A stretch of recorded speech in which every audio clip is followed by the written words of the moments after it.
துலா ராசி துலா லக்னம் காலபுருஷனுக்கு 7வது வீடு. சுக்கிர பகவான் வந்து பார்த்திங்கன்னா ஆட்சி பலம் பெற்று, சனீஸ்வர பகவான் மூலத்திரிகோணம் பலம் பெற்று, சூரியன் நீசம் அடையக்கூடிய வீடு. இந்த ராசியில் நிறையா கிரகங்கள் ஆட்சி உச்சம் தங்களுடைய ஆளுமையை செலுத்துறதுனால என்றைக்குமே எதிரிக்கு கூட கருணை காட்டக்கூடிய துலா ராசி அப்படின்னு சொல்லலாம். எந்த ஒரு விஷயத்தையுமே அலசி ஆராய்ஞ்சு யோசிச்சு தான் முடிவெடுப்பாங்க. டக்குன்னு ஒரு விஷயத்தை எடுக்க மாட்டாங்க.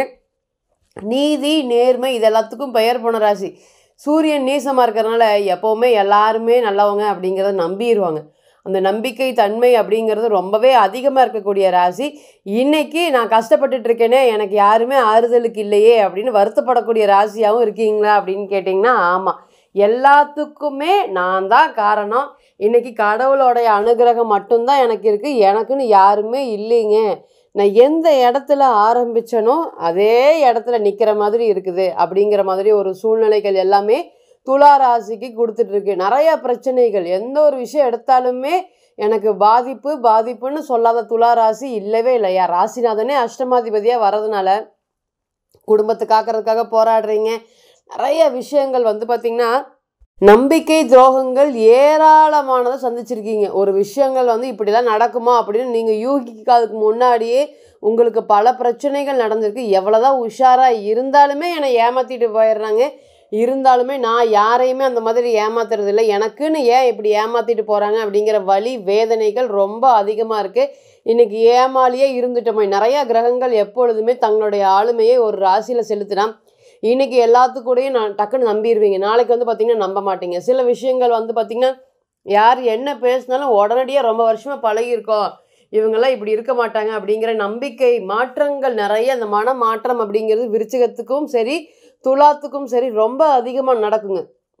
அதனாலேயே வந்து போகிற வரவன் எல்லாருமே ஏமாற்றிட்டு போயிட்டாங்க. ஆனால் இன்றைக்கி நீங்கள் அடுத்தவங்களுடைய ₹1 சாப்பிட்ருக்கீங்களா அப்படின்னு கேட்டிங்கன்னா இல்லை. ஆனால் உங்களுடைய பணம் அடுத்தவங்க கிட்ட எவ்வளவு இருக்குது அப்படிங்கிறது நீங்கள் சொல்லாமையே எனக்கு நிச்சயமாக தெரியுது. நிறையா பிரச்சனைகள் கிட்டத்தட்ட வந்து பார்த்திங்கன்னா சொல்ல முடியாத அளவுக்கு மனக்கவலைகள் மனக்குறைகளும் அதிகமாக இருக்கக்கூடிய ராசியாக துலா ராசி இருக்குது.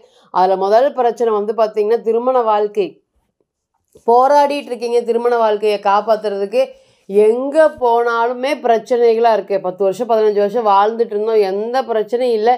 இன்றைக்கி நான் சொன்ன சின்ன சொல் தான் எப்போவுமே பெருசாக காயப்படுத்துது. ஏன்னா இன்றைக்கி பாருங்கள், செவ்வாய் பகவான் நீசம் அடைஞ்சு இப்போ தான் அப்படியே மெதுவாக வெளியே வராரு. நீச வீட்டிலேருந்து வெளியே வராரு. என்ன சொன்னாலுமே ஆப்போசிட் நபர் புரிஞ்சுக்காத மாதிரி இல்லை. இத்தனை நாளாக உங்களுக்காக தானே இவ்வளோ தூரம் வாழ்ந்தேன், இந்த வாழ்க்கைக்கெல்லாம் என்ன அர்த்தம் அப்படின்னு சொல்கிற மாதிரியான சூழ்நிலைகளை கொடுத்துருக்கா அப்படின்னு கேட்டிங்கன்னா எஸ், நிறைய விஷயங்கள்.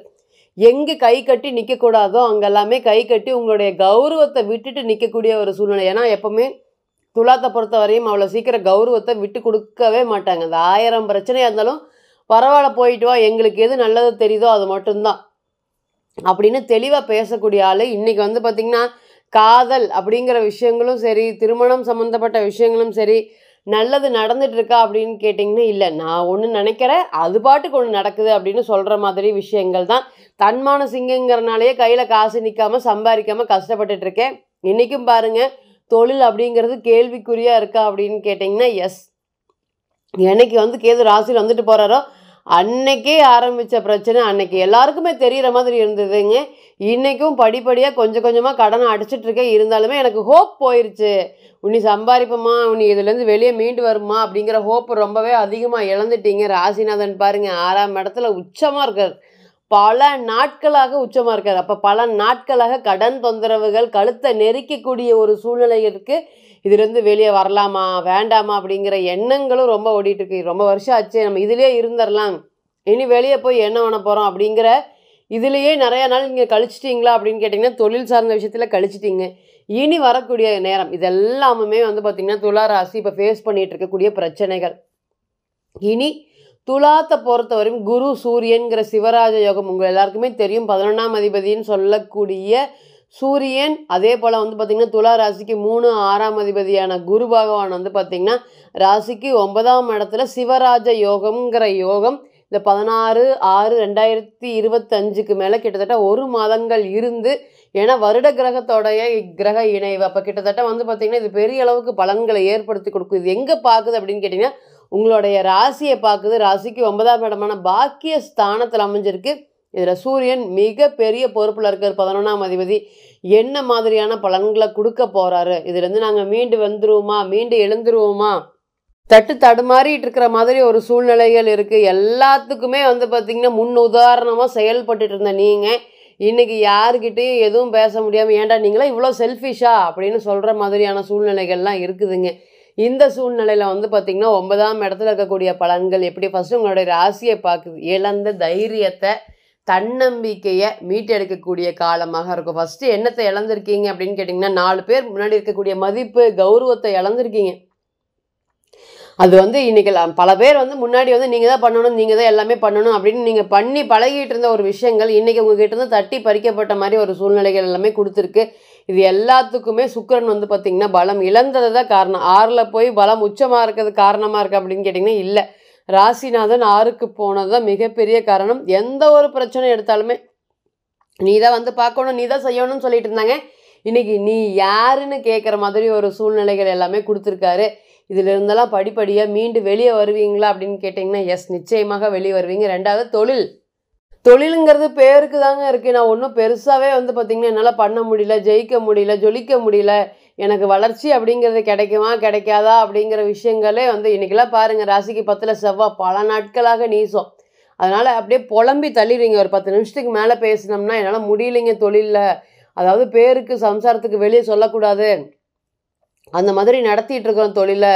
இருந்தாலுமே இன்றைக்கும் பல பேருக்கு கரணை கட்டிகிட்டு இருப்பீங்க. அதுதான் துலா ராசி. அது நம்மக்கிட்ட கஷ்டம் இருந்தாலுமே இல்லாட்டியுமே அடுத்தவங்களுக்கு ஹெல்ப் பண்ணக்கூடிய ராசியாக இந்த ராசி இருக்குது. அதனாலேயே வந்து தொழில் ஸ்தானம் அப்படிங்கிறது வலுவிழந்து காணப்படுது. இனி வரக்கூடிய காலங்களில் அப்பாவோடைய உதவினாலும் மாமனாரோடைய உதவினாலும் இந்த தொழில் வளர்ச்சிகள் இருக்க போகுதா அப்படின்னு கேட்டிங்கன்னா எஸ், நிச்சயமாக இருக்க போகுது. அதே போல் குடும்ப ஒற்றுமை, செவ்வாய் படிப்படியாக நீச வீட்டை விட்டு வெளியே வந்துட்டாருங்க. இப்போ ரொம்ப பிரச்சனைகளாக இருக்குது குடும்பத்தில். யாரோடைய தலையீடு இருக்கக்கூடாதுன்னு நான் முடிவு பண்ணணும், அவங்க எல்லாரோடைய தலையீடு இன்றைக்கி வந்த மாதிரி ஒரு சூழ்நிலைகளை கொடுத்துருக்குங்க. இது ஏங்க இப்படி ஆயிடுச்சு? பொதுவாக வந்து துலாத்தை பொறுத்த வரையும் என்னவா இருந்தாலும் நமக்குள்ளே இருக்கட்டும் அப்படின்னு சொல்கிறதுல ரொம்ப, ஏன்னா அதுதான் காலபுருஷனுக்கு 7. மற்றவங்க எப்படி வாழணும்னு அப்படிங்கிறத வந்து பார்த்திங்கன்னா கல்யாணத்துக்கு முன்னாடியே குறிக்கோளாக வச்சுருப்பாங்க. நம்மளாம் இப்படி தான் வாழணும், திருமணம் பண்ணுனா இப்படி தான் இருக்கணும் அப்படிங்கிற மாதிரி ரொம்பவே குறிக்கோள். ஆனால் இவங்களுடைய ஆசையில் மண் விழுந்த மாதிரி நிறையா பிரச்சனைகள் திருமண வாழ்க்கையில் நடந்துருச்சு. இனி வரக்கூடிய காலங்கள் அது எல்லாமே படிப்படியாக விலகுமா அப்படின்னு கேட்டிங்கன்னா எஸ், நிச்சயமாக விலகும். அதே போல் நோய் தீர்வும் வந்து பார்த்திங்கன்னா நிறையா பிரச்சனைகள் இருக்குது. சுக்கிரன் வந்து பார்த்திங்கன்னா இன்றைக்கி தான் 7ஆம் வீட்டுக்கு வந்து ராசியை பார்க்குறாரு. இப்போ நம்ம பேசுகிற அன்னைக்கு வந்து பார்த்திங்கன்னா 1 டிகிரியில் இருக்கார் சுக்கிரன். இப்போ தான் மேஷத்துக்கு வந்து அஸ்வினி கேதுவோடைய ஸ்டாரில் இருந்து ராசியை பார்க்குறாரு. படிப்படியாக நோய் தீர்வுகள் எல்லாமே கட்டுக்குள்ளார வருமா அப்படின்னு கேட்டிங்கன்னா எஸ், நிச்சயமாக வரும். அதே போல் தொழிலில் நஷ்டம் இருக்கக்கூடிய நபர்கள் அனைவருக்குமே இனி படிப்படியாக ஒரு நல்ல வளர்ச்சியை கொடுக்கும். குரு சூரியன்கிற சிவராஜ யோகம் குழந்தைகளால் நல்ல மதிப்பும் பெரிய பேர் ஏற்படுத்தி கொடுக்கும். என்னுடைய பையன் ஒரு ஸ்டேஜிலிருந்து அடுத்த ஸ்டேஜுக்கு போகிறான், அல்லது குழந்தைகள் நான் தான் கஷ்டப்படுறேன், என்னோடய குழந்தைகளும் சேர்ந்து எங்கூட கஷ்டப்படுற மாதிரி ஒரு சூழ்நிலைகள் இருக்குதுங்க. சரியாக படிக்கவே மாட்டேங்குது, என்னோடய குடும்ப பிரச்சனை காரணமாக அதில் ஃபோக்கஸ் பண்ண என்னால் முடியல அப்படின்னு வருத்தப்பட்டுட்டு இருந்தவங்களுக்கு இந்த குரு சூரியன்கிற சிவராஜ யோகம் அடுத்த ஸ்டேஜுக்கு கொண்டு போகும். அதே போல் இஎம்ஐ கட்டி கட்டி கட்டி என்னால் முடியவே இல்லை, கடன் பிரச்சனைகள் ஏராளமாக இருக்குது. 1 லட்ச ரூபா சம்பாதிக்கிறேன்னா 1.25 லட்ச ரூபா இஎம்ஐ கட்டுற மாதிரி ஒரு சூழ்நிலைகள் இருக்குது. இதுக்கு எல்லாத்துக்குமே நான் தான் காரணம் அப்படிங்கிறது எனக்கு தெளிவாக தெரியும். ஏன்னு கேட்டிங்கன்னா துலாத்தை பொறுத்தவரை பணத்தை சேமிக்காது. இன்றைக்கி இருக்கிற மாதிரியே எல்லா நாளும் இருக்கும் அப்படிங்கிற மாதிரி நினச்சிட்டே பணத்தை வந்து பார்த்திங்கன்னா சேமிக்க முடியாமல் போயிடுச்சு. இனி இந்த இஎம்ஐ பிரச்சனைகள் எல்லாமே உங்களுக்கு படிப்படியாக குறையும். இந்த குரு சூரியன்கிற சிவராஜயம் இத்தனை நாளாக கஷ்டப்பட்டுட்டு இருந்த உங்களுக்கு இனி ஒரு வாழ்க்கை ஒளியை ஏற்படுத்தி கொடுக்கக்கூடிய 5ஆம் பார்வையாக குரு சூரியனோட சேர்ந்து பார்க்கறதுனால எவ்வளோ பிரச்சனைகள் இருந்தாலும், தடைகள் இருந்தாலும், தாமதமாக இருந்தாலுமே ஒரு புதிய வாய்ப்பை உங்களுக்கு ஏற்படுத்தி கொடுக்கும் அப்படிங்கிறதுல எந்த ஒரு மாற்றமும் இல்லை. இப்போ இருந்த காலத்தை விட இந்த சூரியன் குருங்கிற கிரக சேர்க்கைகள் உங்களுடைய ஸ்டேஜில் துலா ராசியை பொறுத்தவரையும் அடுத்த ஸ்டேஜுக்கு உண்டான வாழ்க்கை பலன்களை நிச்சயமாக ஏற்படுத்தி கொடுக்கும் அப்படிங்கிற எந்த ஒரு மாற்றமும் இல்லை. இப்போ நீங்கள் கேட்டுருந்துட்டு இருந்த அனைத்துமே கோச்சார பலன்கள் தான். இன்றைக்கி ஒரு கிரகம் ஒரு நட்சத்திரத்தில் பயணிக்கும், நாளைக்கு அதே கிரகம் வேறு நட்சத்திரத்தில் பயணிக்கும். பிறந்த கால ஜாதகத்தை எடுத்து தசா புத்தி நடப்பு அந்தரம் கணிக்கும் போது கிரகம் பெற்ற பலம் பலவீனம் அடிப்படையில் நிச்சயமாக பலன்கள் மாறுபடும். பிறந்த கால ஜாதகம் மட்டுமே 100%. தனிப்பட்ட ஜாதகத்தை நீங்கள் ஆலோசனை பண்ண விருப்பப்பட்டால் கீழே இருக்கக்கூடிய நம்பருக்கு காண்டாக்ட் பண்ணுங்கள். நான் வணங்கக்கூடிய நரசிம்மர் உங்கள் எல்லோருக்குமே நல்ல வளமான வாழ்க்கையை ஏற்படுத்தி தர நான் நிச்சயமாக பிரார்த்தனை பண்ணிக்கிறேன். மீண்டும் ஒரு பதிவில் உங்களெல்லாம் சந்திக்கும் வரை உங்களிடமிருந்து விடைபெறுவது உங்கள் அஸ்ட்ரோ புவனேஸ்வரி. நன்றி, வணக்கம்.